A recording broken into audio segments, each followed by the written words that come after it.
guys to the episode 2 of Startup Gully, bringing you amazing startup stories. What's up, people? How are you people? You know what happens when two men get on a voyage to endure monotonous, boring work from home culture? Vis-a-vis. That's how it is. Too dramatic. Yes. So we have the amazing Vis-a-vis team with us. We have Ravi, Shankar, Kumar. Sorry, Ravi. You know what? I was practicing. So every time I tell your name out, it was Ravi Sharma, Ravi Sharma, Ravi Sharma. Finally, I just got that right. Okay, mudde se bahar nahi jayenge. Getting back to the context. Yes, Ravi has been leading an ed tech platform called Zengagers. It's a platform which focuses on uplifting tier 2 and tier 3 students, making them job ready. Yeah, that's one wonderful platform. And then we have Maur. Michael, he's got a humongous experience of over a decade at Deutsche Bank. I pronounced it right. I just Googled that like multiple times.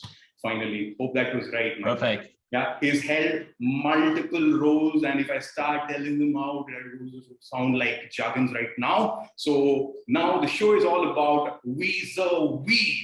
So Michael and Ravi, how you people been? How is it? What's up with Vis-a-vis? What's running? Times recently, in a way, since we started, but over the last weeks we were working heavily to get our mobile client up and running. So a lot of development work, a lot of also talking to customers, and just started this week we were able to announce that to our current user base, and we see a lot of people trying this now and us seeing what works, where maybe we need to adjust a bit, and glad to take it from there, because like being able to use it on the mobile obviously was one of the key things requested by people all across India, and we're glad we're now there. Michael, Philippines also. Just to add you. Wow. Yeah. You're taking over the world day by day. Yeah. So I just wanted to ask, how did this idea originate from? Like, where did this idea originate from? How did this happen?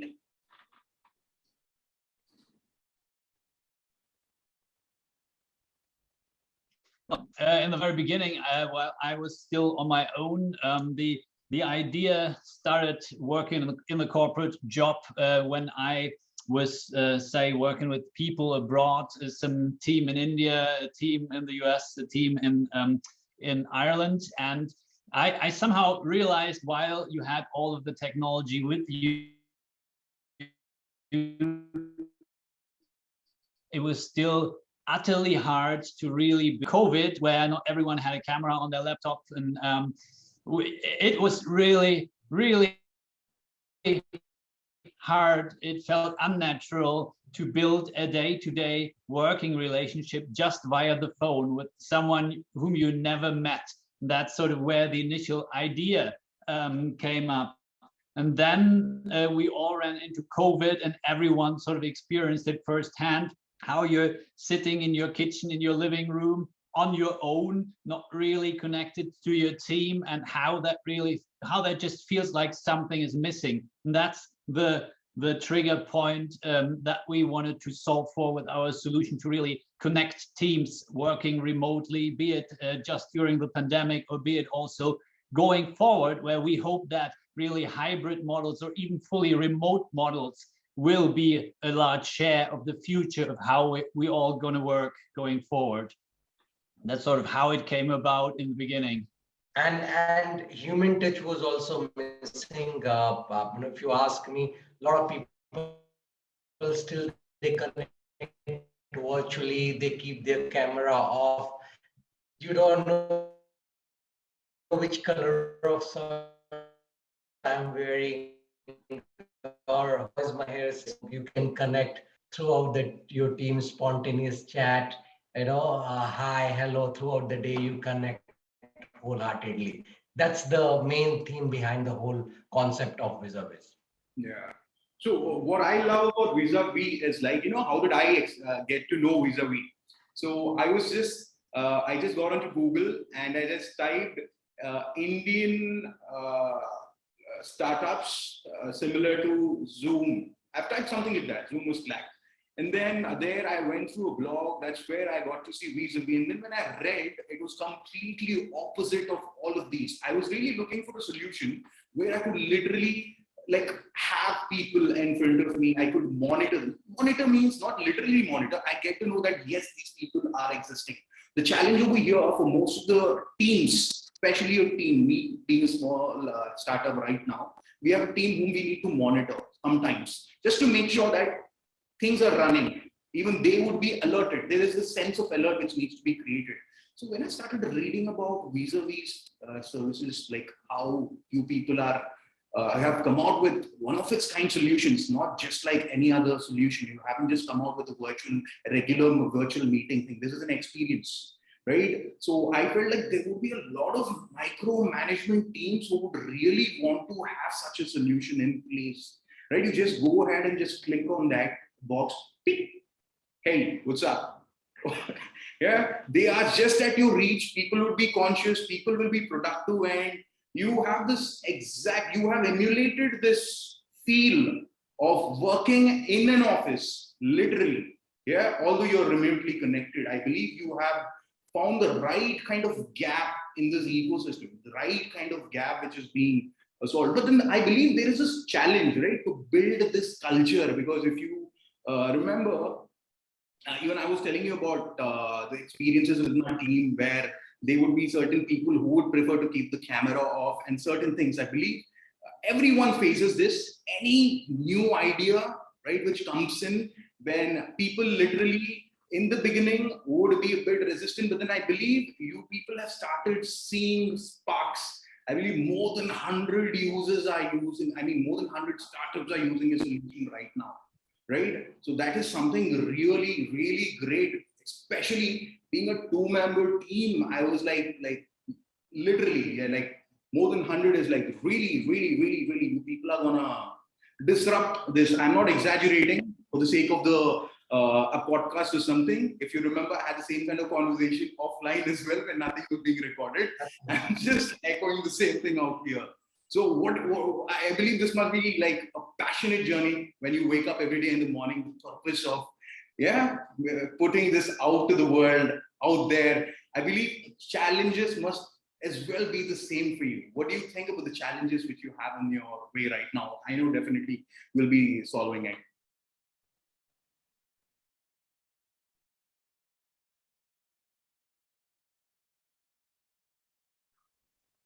So you think with specific, check that again. Sorry? Can you repeat the question again? Yeah, the challenges, like, was a bit, as it's a new culture, I believe the solution is setting up a new culture. This behavior has been existing, but you're trying to emulate that digitally. So it's a new culture which you build, right? So this is truly a disruption, a game changer. So whenever someone executes a game changer, there always has been a kind of hurdle or challenge where people turn out to be resistant. So every startup has been innovating. Innovation comes with pain. So I just wanted to understand, like, have you been facing challenges and how have you been solving it? Absolutely. Starting from, say, our idea and say the setting in which we meet our clients in the first time, where everyone is very much in agreement, is that there is a problem for connecting people in the remote workplace, be it that teams want to work more closely with one another, want to interact more spontaneously, want just to have some personal level interaction, or be it that companies even face trouble based on teams not being connected, weak team spirit leading maybe to a higher attrition, people being on the look on the search for a new job easily. There's a lot of things up until burnout somehow mixed in this pot of where we are today, and everyone relatively quickly says current solutions are not solving for this. And then the question is, what is that solution? And Ravi and I, we've gone down a road where we say we want to make the remote work feel a lot more like you're working face to face in the office. And we achieve that by really putting you on video together outside of meetings. So we remove the need to plan your interaction. We just put you face to face as if you're looking across your desk. You see each other.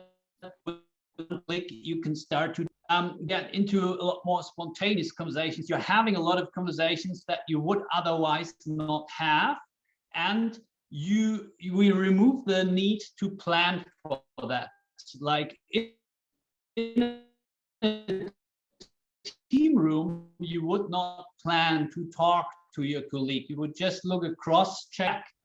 Still, going back to your question, the question we are facing is that the right approach for everyone, for a specific group of people? What's the acceptance challenges we have? Privacy obviously is one point that you need to get right when you put people in front of a camera. You need to make the benefits very clear to them of putting themselves into such a situation. So it is ultimately a change journey that you need to take an entire team through. When you think of it compared to convincing you of a product in your private life, you just need to be curious. You try a new app on your phone, and if you like it, you keep it.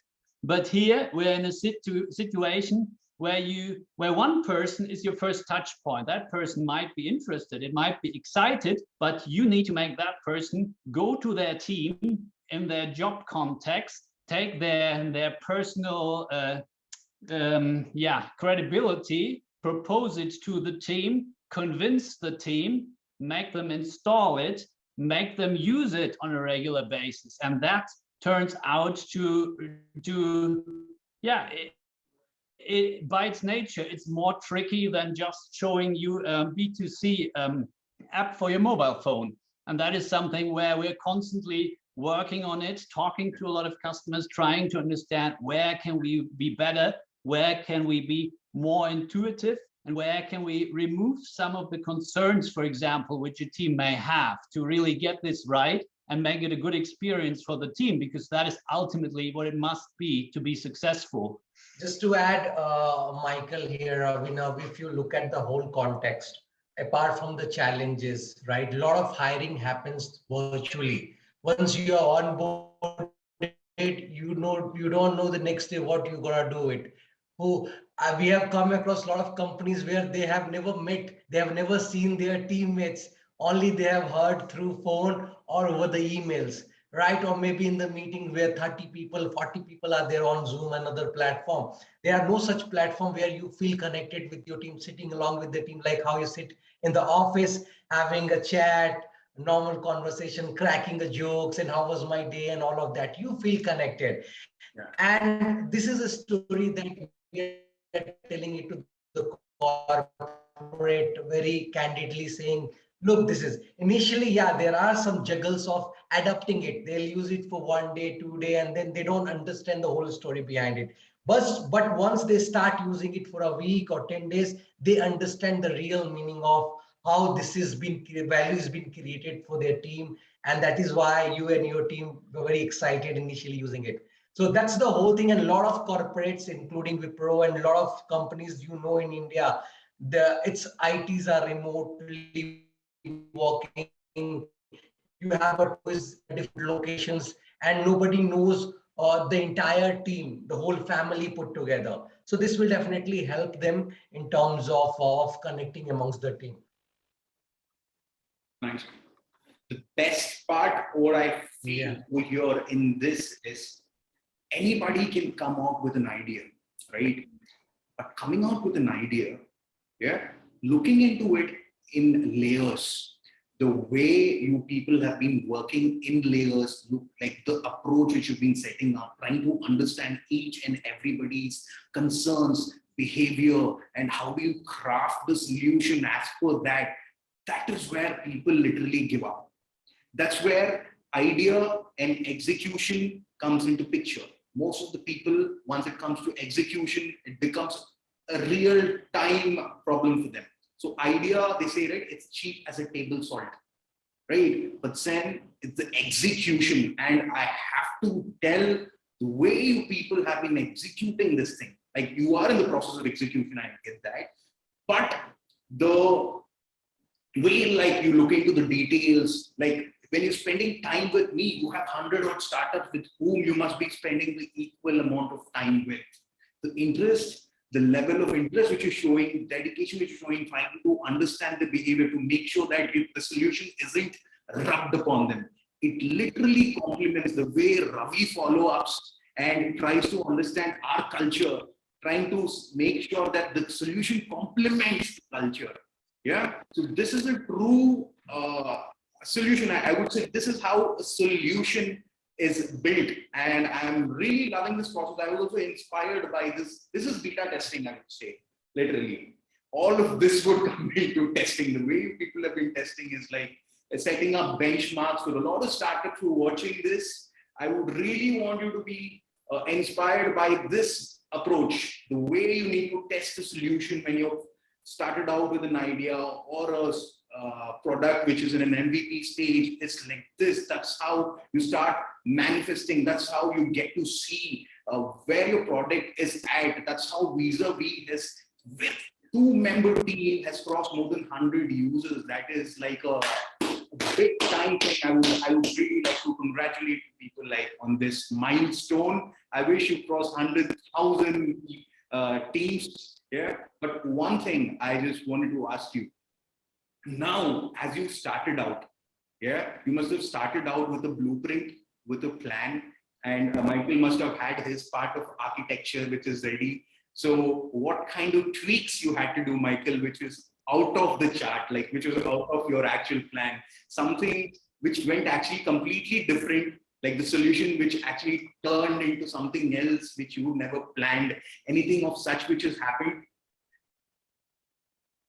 Any kind of modification? Ravi, do you want to take that one? Or I think Michael, you should because we always says we plan, God laugh. So a lot of time we plan something and as usual it will not fit in, right? And then we need to change the strategies and then work upon that and then take it forward. So Michael, you should take that first and then I'll add it on that because I love, the way you code and you always instruct me or kind of ask me, let's talk to more and more users, take the feedback. Because once you build the product, you'll have to talk to more and more users what they really want. So I think you should take it first, Mike. yeah, I think in a way, building a product or building a business is always some sort of a change journey front to back. You start where you want to go. I don't think we around 180 degrees anywhere on our journey so far. Maybe that point might still come. Part is to keep learning and to keep identifying the main issue you're up to. One friend of mine once asked me a simple question when I asked him, hey, there's so many things, what should I be doing? All of them appear important. And he made it very simple and said, think about it. If you fail 4 months from now, why will you have failed? And focus on this topic. And that sort of made it clear to me how it's about focusing even more on the thing that matters the most in the stage you're in, to really dynamically react to your situation and to adjust your plan to this. Another thing I believe is really talking to people, talking to folks who have done it before, and most of them would be willing to share insights if you approach them in a kind, genuine way and ask you a question. Most people would be willing to help you. We've done a lot of things for the first time. We've had a lot of learnings where, if you had done it 3 times, you would have avoided them. On one day, I was talking to Ravi and he was saying, oh, Michael, our platform is not working in half of India. Then he looks at me and Well, the server is in Frankfurt. Why is half of India disconnected from Frankfurt? I had no idea. But in the end, we started playing around with the different, say, infrastructure providers in between and different features. And all of a sudden, there was a simple thing. It cost €5 a month base fee that we could activate that had a vague description of better connectivity, on average 30% faster connection to places globally. And I clicked the button because I didn't know what to do. And in the end, bing, India was online again. It's things like that where sometimes it has a portion of randomness that you just cannot predict. Far, but there's a lot of things that change in your plan in the detail every day. Yeah. Sort of. Yeah, I'll just add Michael here. I think just to additional, additions on that. I think a lot of startups will listen this. The Michael, which he's talking about, his sprint story is basically a PACA model, preventive and corrective actions, which we have learned in operation excellence and all of that. Imagine that your solution is failed, and just brainstorm with your team saying what are the reasons for getting it failed after 3 months or 4 months or whatever. And if you work on those set of problem solving, so the chances of getting failed would be much more minimal. Again, there'll be a lot of uncertainty since it's a startup. Every day is uncertain. We can't predict it. So that is what he was talking about. And in fact, last week we wanted to launch these mobile browsers prior to the Sundays or Saturday, and then it got delayed because when we started testing it, so we found a lot of small bugs on different platforms that we need to fix it off, and then we have to literally announce that we are live on the web browser, right? So these things happen. So because we planned, but God was laughing. That's not gonna execute it, man. You have to literally work on some bugs and things like that. So yeah. Nice. So, Michael, talking about the technical part, you have been single-handedly crafting, the tech part of it, right? Coding, yeah, looking into I really love the UI. The UI is so clean and easy, no jazz, yeah, no extra elements, the way you balance the elements, the way you design the UI. So have you designed the UI? And the entire part from head to toe? It's in principle been done based on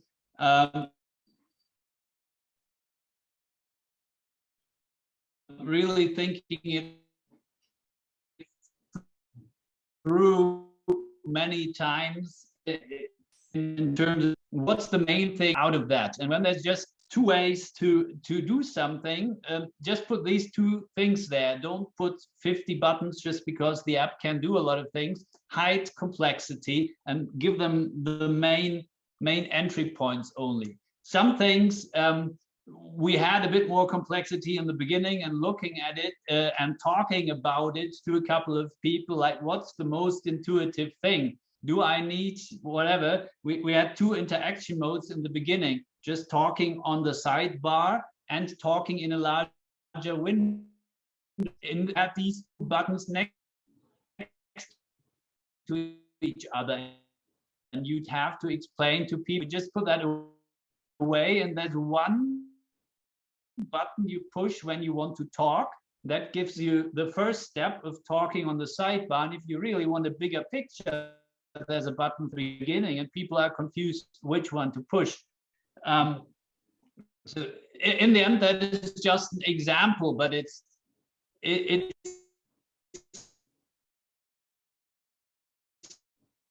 really when you use a lot of apps, you see a lot of people. Sometimes it's successful, sometimes not so much, and the only constant thing is change. Is one of these stupid sayings. You keep evolving it when you hear from people that something is confusing. You'd even be surprised when you put a total stranger in front of it and tell them, can you just start a conversation with that person, and you watch them on how they use the user interface, and they click all sorts of buttons which you never thought they should be pushing for that reason. And yeah, I was once told journey, and it's an experiment, a lot of experiment. It's a journey and a lot of experiment. And in Hindi, sometime I keep telling him कि कभी कभी लगता है आप which भगवान हो. Or, yeah. And Ravi, thank you so much, Michael, for those insights. Really wonderful. A lot of viewers will get a lot of things to learn from here. Although the internet has been lagging, I would really love to have some time in the future once you on Vis-a-vis itself, because the internet has been lagging. I don't know if it's Zoom or the internet, but then it's really going good. And thank you for the insights. And Ravi, I would like to ask you, day to day, you being a serial entrepreneur, now, as you've been working on Vis-a-vis, I see that you are leading the sales front completely, right? The way you've been at it, building, I wouldn't say just, it's like acquisition, relationship building, the way you're bonding, you are like just, you seem to be like a known person whom I know for a very long time. Yeah, that's how you've been bonding. So this is something which people have to learn. If you guys, if you have a business which you want to run, you can't just go ahead and sell. You have to build relations. You have to bond. Firstly, you have to have a kind of experience with people where people really vouch for you, right? And Ravi, I wanted to ask you that this must be something which is natural to you, which you've been doing.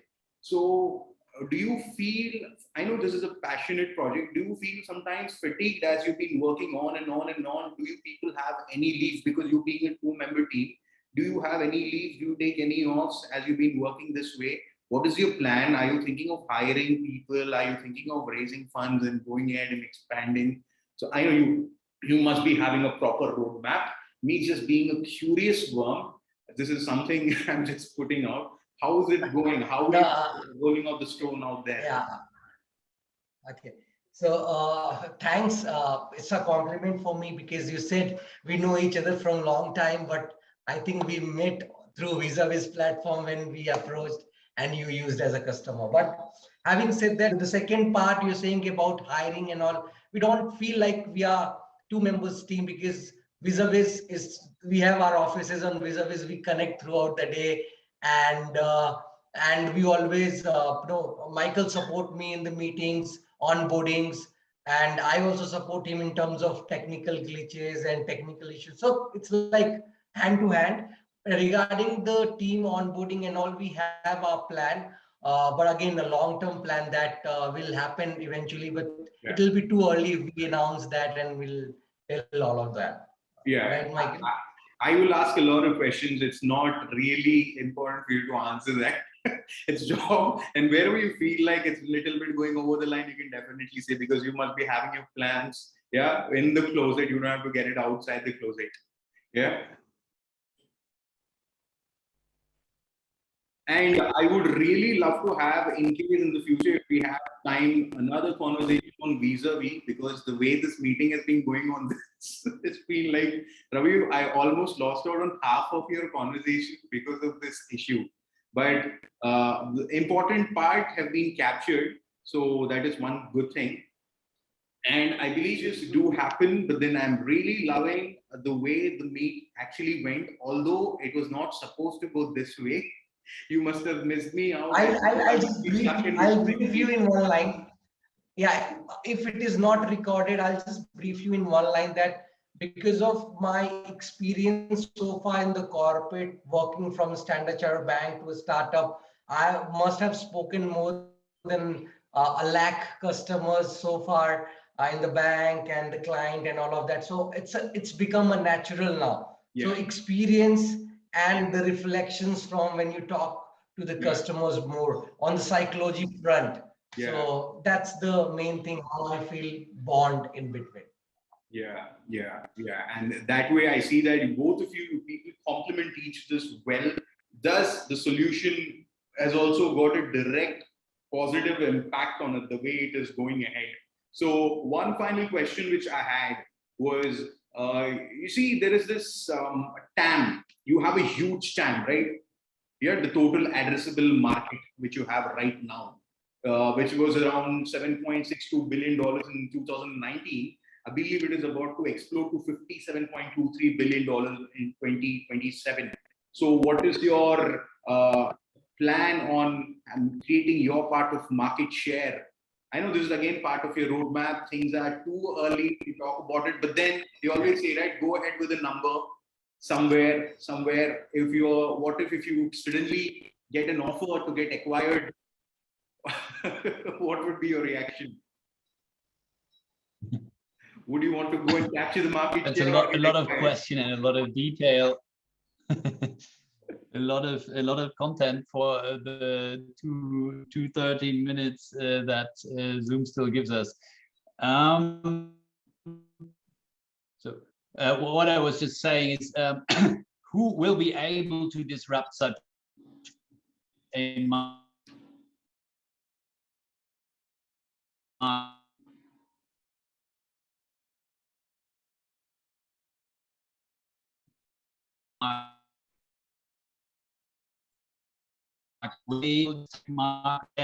Microsoft and Google, it will be different.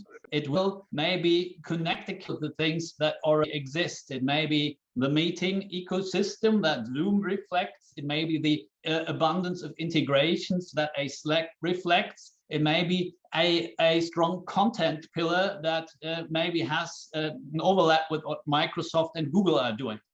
So I think it would be something that brings these things together, that is able to get to really gain a big market share on top of really solving the problem where we started, which is like connecting people, which currently the big players are not doing. And if you bring all of that together, I think you have an opportunity to disrupt this. So as I told you, what if you get an offer to get acquired, just in case? Just in case. So we have Michael back after the constant glitches in the meet.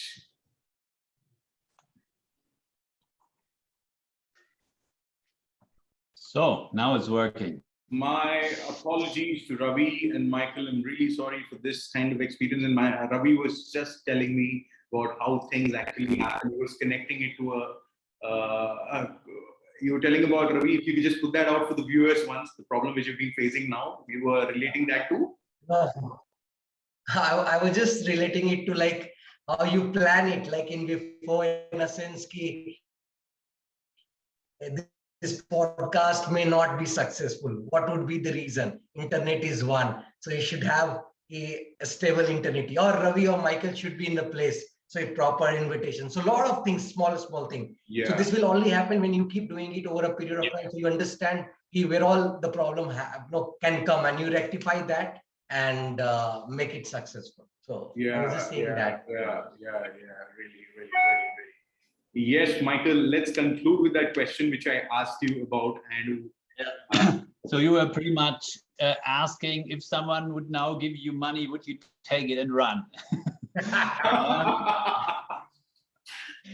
The answer is no, and there's, say, a longer rationale behind that. The one thing is, when you want to build a company, you typically want to build it for a reason. You want to change the world in some way. That's the ideal setup you have when you're on there for a mission, a vision of where you want to get it. So it's not something where you get 500 euro and you go, to put it in that context.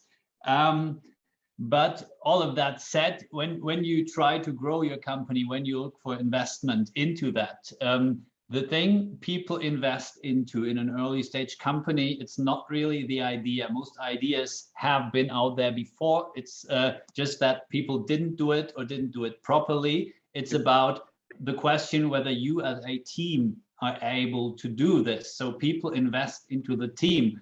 They are in no way interested in those people going away shortly thereafter. There's on the one hand legal mechanisms to then put that into context so that the founders don't get lost. On the other hand, it's about you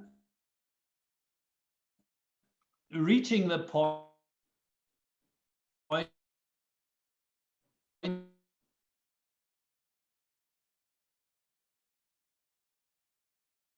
where you really grow organically. Is a bad one. Once you've reached the point where you want to go, like the real growth momentum, the real hype situation, then you see the potential. You can look as far as being the next Zoom, and then why in the world would you sell this? Say there is very few real life situations where that question really comes into play.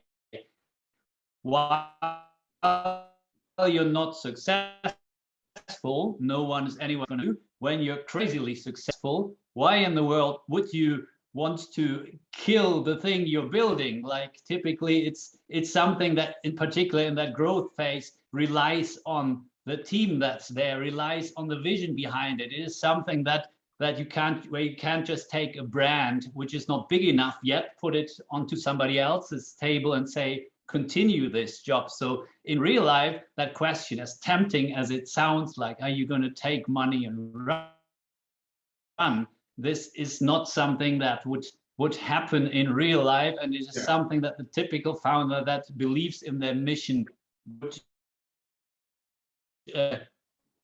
always say no to. Yeah, over to you. Thank you very much. The reason I asked that question was for the same reaction, because I just want the viewers to know, if you want to start up something, as Michael has told, you never start something with an idea of selling. So yes, your startup is your baby, and as you take care of your baby, you just don't abandon the baby for quite a few bucks. Someone like, would you give your baby to someone? Yeah. Right. You start your startup to sell your product, not the company. Exactly. And to not just sound obscure, because people are going to listen to that and say, yeah, they must answer that in some way. The question, where your question comes from, is in the end, will you at some point take a share of money to secure your life financially? And that is to some extent a different one. There will be a point in the journey where you're willing to give away a certain share of life. Doesn't make sense, and I don't think it happens too frequently, because the situation is just not as such. Either you're not successful enough for someone to throw big money at you, and then you can still ask, does it make sense? Or you're extremely successful at some point. Once you have your breakthrough moment, then why the world would do that? Abhinav, I used to do that. I'm there. I'm so persevering to cut through this glitches and try to keep my ear on the podcast. God help me with this setup. So yes, Michael, you're very much right. I believe there is a lot left to exploit. As you've started off, there's a lot to explore, a lot to exploit. So as you said, once till the time it doesn't reach the breaking point. Alas, yes, there have been startups who've just sold out even at concept point. There have been such stuff. Those are for their own reasons. That's completely different. But when you really start out with such a solution, till the time you don't get to the breaking point, till the time you don't see its actual potential, I believe a founder wouldn't be, the founder has to be like, the founding team has to be content, satisfied. Yes, we have arrived where we had to. And is this going to be monotonous? Is this something which we can scale? Is this something which we can scale even beyond this breaking point to 100 folds? That's when you make a decision of such. Right. So yes, viewers, thank you so much for your time. I would really want to thank the Vis-a-vis team for bearing this kind of setup, which we have been through multiple glitches. Yeah. So I will try my best to merge best of our conversations and would really love to have you people back on the podium of Startup Gully in the coming time. Yeah, where we have a proper set up, yeah, and we can have a Absolutely. flawless dot picture perfect session. Yeah, I'm really thankful, Michael and Ravi, for making it here. Really, thank you so much for the viewers, the insights you've given, yeah, and the mission which you're on. Yeah, I really wish you people Godspeed. Yeah. Thank you. Thank you. Thank you very much. Thanks for having us here today. Thanks for being one of our most passionate users. We really appreciate that and all the input you're giving us for further development. So absolutely appreciate being here today. A pleasure, always, Michael. Always, always.